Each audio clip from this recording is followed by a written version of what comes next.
Good morning. So dear students, आज हम शुरू करते हैं फिर से अलंकार।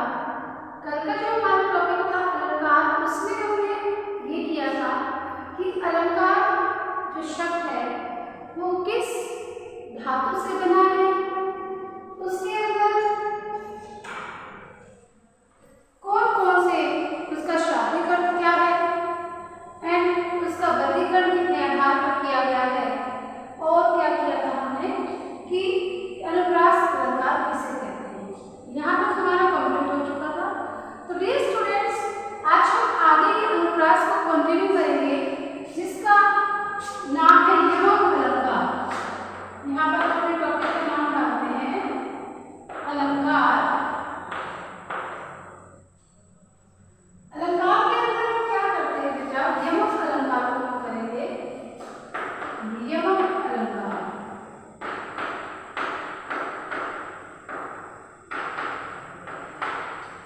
कहते हैं, यमक अलंकार किसे कहते हैं?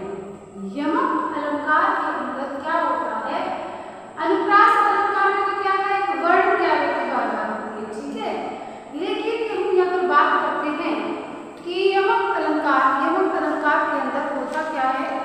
यमक अलंकार में कहते हैं कि कोई शब्दांश या शब्द, कोई भी शब्दांश या शब्द अगर एक से अधिक बार अलग अलग अर्थ में प्रयुक्त होता है, कोई भी एक शब्द है या फिर कोई शब्दांश है, वो एक से अधिक बार प्रयोग किया जाता है और हर बार उस शब्द का अर्थ क्या है, अलग निकलता है, तो उसे क्या कहते हैं? यमक अलंकार कहते हैं। इतनी बात सभी को समझ में आई? कहते हैं कि एक शब्द या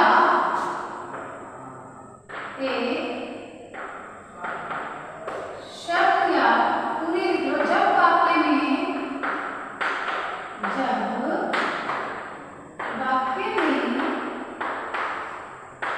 एक शब्द या शब्दांश, वाक्य में एक शब्द या शब्दांश एक से अधिक बार भिन्न भिन्न का मतलब क्या होता है? अलग अलग, भिन्न भिन्न अर्थों में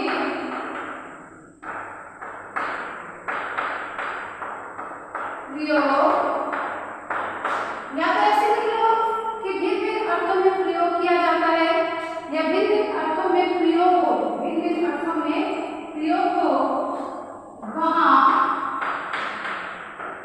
यमक अलंकार होता है।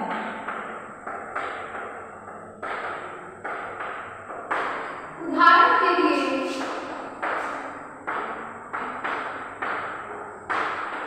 हम यहाँ पर उदाहरण लेते हैं। क्या उदाहरण लेंगे कि काली घटा का घमंड घटा। अब देखिए बेटे, यहाँ पर घटा और घटा दो बार यूज हो रहा है।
इतनी बात सभी को समझ में आ रही है? ये हो गया हमारा यमक अलंकार कंप्लीट। तो अब हम करते हैं बेटे शब्दालंकार का। हमने डिस्कस किया था कि शब्दालंकार के कितने भेद होते हैं। शब्द अर्थालंकार, शब्दालंकार तो हमारे हो चुके हैं। अब हम करेंगे अर्थालंकार के। अर्थालंकार के हमने भेद किए थे, कौन कौन से किए थे? उपमा, निरूपक, उत्प्रेक्षा, मानवीकरण, अतिशयोक्ति, पुनरुक्ति, प्रकाश अलंकार एंड अन्योक्ति अलंकार। लेकिन डियर स्टूडेंट्स, मैं आपको बता दूं कि जैसा कि आपको पता है कि आपके सिलेबस में सिर्फ शब्दालंकार से अनुप्रास अलंकार एंड यमक अलंकार आपके पास है। अर्थालंकार से सिर्फ उपमा और रूपक ही है। हम इसको डिटेल में करेंगे, बाकी अलंकार का शॉर्ट रूप से शॉर्ट रूप में हम चर्चा करेंगे। आई बात समझ में? तो अब हम करते हैं अर्थालंकार।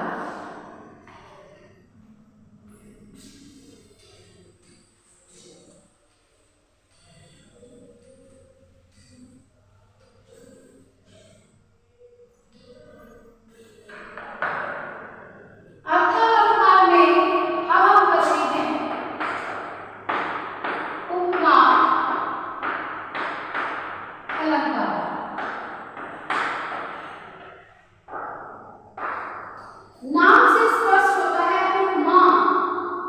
उपमा का मतलब होता है तुलना करना। उपमा का क्या मतलब होता है? तुलना। किसी चीज की तुलना करना। अब समानता कह दीजिए, तुलना कह दीजिए, वो सभी चीजें किसके अंदर जाती है? हमारी उपमा अलंकार के अंदर जाती है। आई बात समझ में?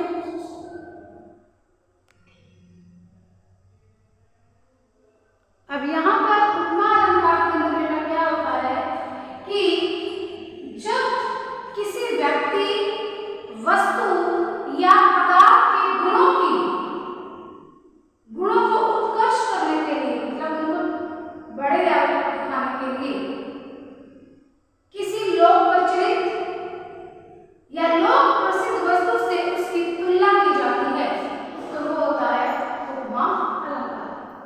ध्यान से सुनिए कि जब किसी व्यक्ति, वस्तु, पदार्थ को उत्कर्ष करने के लिए, उसके गुणों को उत्कर्ष करने के लिए, कोई व्यक्ति, जैसे फॉर एग्जाम्पल मैं, कोई वस्तु है, कोई भी पदार्थ है, उसके गुणों को उत्कर्ष करने के लिए, मतलब उसको बढ़ाने के लिए, जब उसकी तुलना लोक प्रचलित मीन्स जो प्रचलन में है, लोक प्रचलित या लोक प्रसिद्ध, जो संसार के अंदर प्रसिद्ध वस्तुएं हैं, उनसे अगर उनकी तुलना की जाती है, तो वहां पर क्या होता है? उपमा अलंकार होता है। एक और छोटी सी आपको ट्रिक बताती हूँ। उपमा अलंकार के अंदर हमेशा जो वाचक शब्द होता है, वाचक शब्द अगर हम बात करें, जैसे सी, सा, सम, सदिश, इनका मतलब होता है समान।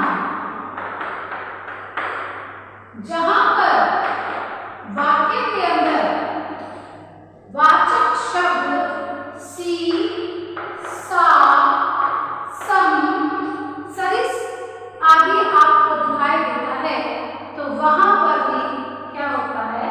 उपमा अलंकार होता है। ये एक छोटी सी ट्रिक होती है, बट फिर भी हमें देखना होता है कि कोई वस्तु है, कोई व्यक्ति है, कोई पदार्थ है, उसकी तुलना हम किससे कर रहे हैं? किस लोक प्रचलित वस्तु से कर रहे हैं कि लोक प्रचलित प्रसिद्ध वस्तुओं से कर रहे हैं?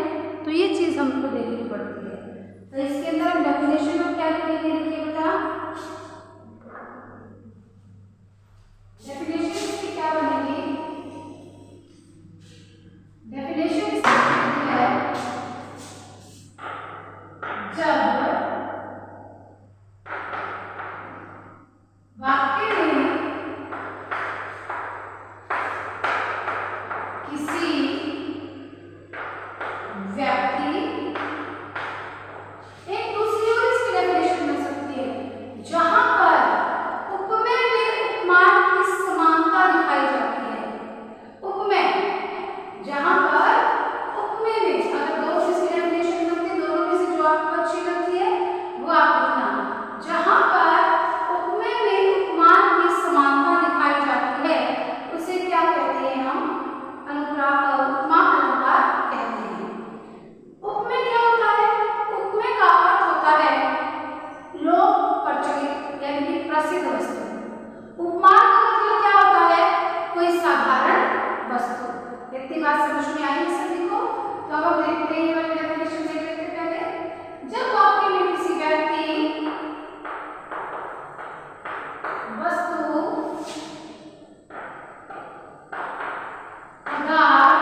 अलंकार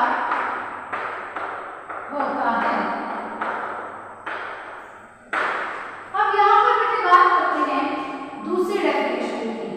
एक और डेफिनेशन में छोड़ते हैं यहाँ पर, अथवा जो से भी आप ठीक करें तो आप लिख सकते हैं। देखिए, जहां वाक्य में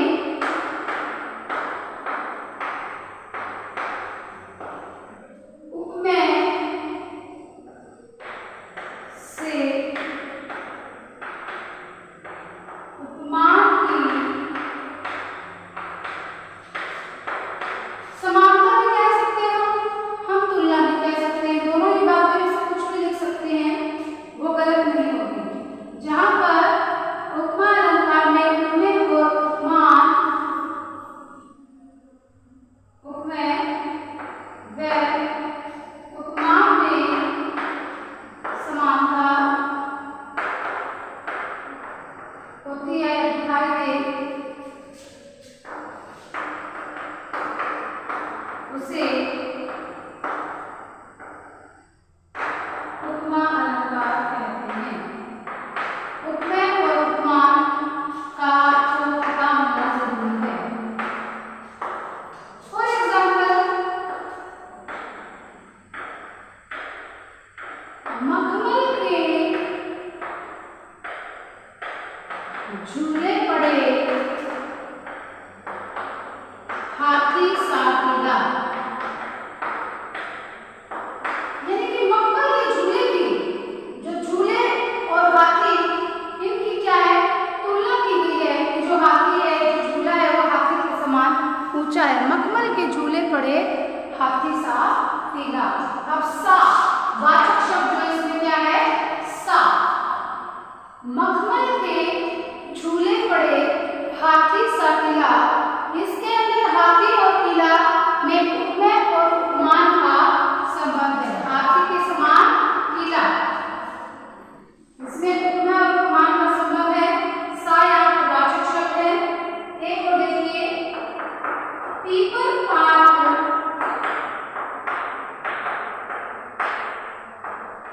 सरिस मन डोला। सरिस कि पीपल के पत्ते के समान, पीपल के पत्ते के समान मन डोल रहा है। पीपल के पत्ते के समान मन डोल रहा है। यहाँ पर मन और पीपल के पत्ते के अंदर क्या है, समानता दिखाई गई है। ये स्टूडेंट्स, इतना आपको क्लियर है। अब हम करते हैं रूपक अलंकार। कौन सा करते हैं, रूपक अलंकार। रूपक अलंकार के अंदर क्या होता है बेटा, जिस प्रकार से यहाँ पर हमने देखा है, उपमा के अंदर तो क्या हुई, तुलना या समानता, आएगा समझ में। लेकिन रूपक अलंकार के अंदर क्या होता है, रूपक अलंकार में उपमेय और उपमान के अंदर अभेद को प्रकट किया जाता है। जहां पर उपमेय और उपमान में एक दूसरे के ऊपर आरोप पे किया जाता है, रूप दिया जाता है, वहां पर होता है रूपक अलंकार। तो देखिए क्या कहते हैं,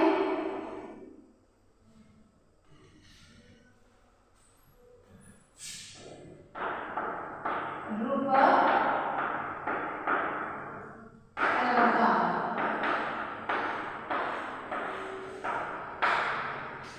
जहां पर